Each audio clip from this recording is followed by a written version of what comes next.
शायरी सद्दाम सैयद बाबा की है।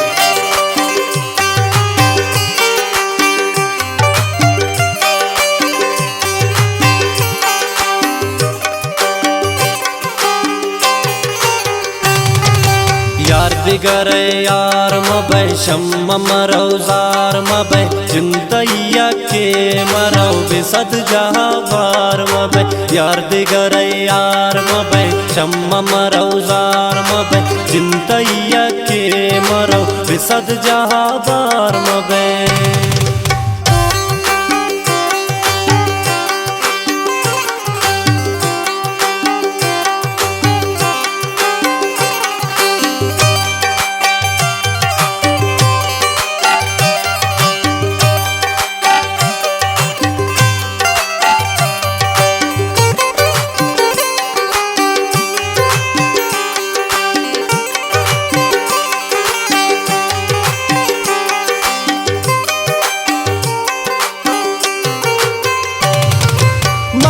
तही तो मनी ज्वांगसी जिंदगी बेतिया बेतबुन तुमकन सादगी मन तही तो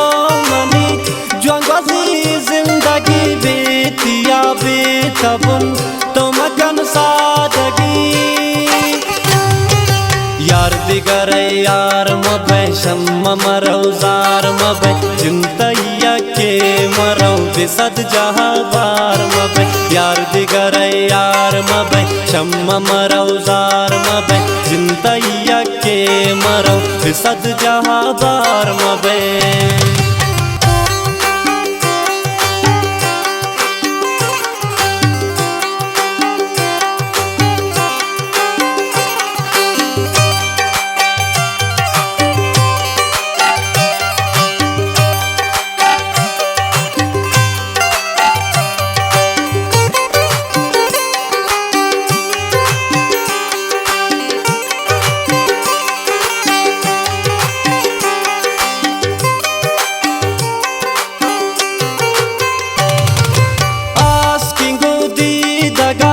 कने जख्मी सीना गांधी जवाब कस नबी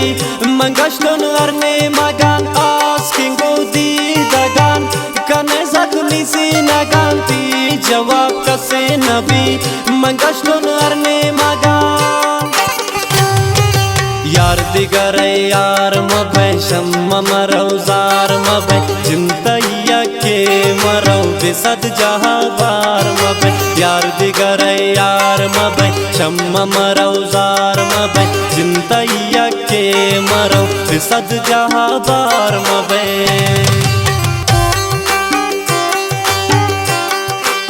फरमाइश शवली आबादा आरिफ अरमानी है गुलिस्तान गुलशन सरदार जाकिर बाबा की आदिल गमफार बासित बाबा की फरमाइश ऐदर शुआज बाबा की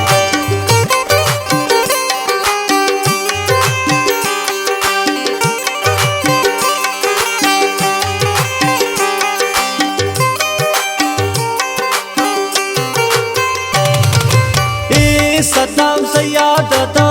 दुश्मन पर शयाद तो जूर कदम सरे बिगरे पवती बर्बाद तो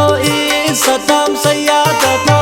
दुश्मन पर शयाद तो जूर कदम सरे बिगरे पवती बर्बाद तो यार दिगरे यार मबै शम्म मरौजार मबै जिंदैया के मरौ बिसद जहाँ बार मबै यार दिगरे यार मबै शम्म मरौजार मबै जिंदैया के मरौ बिसद जहाँ बार मबै।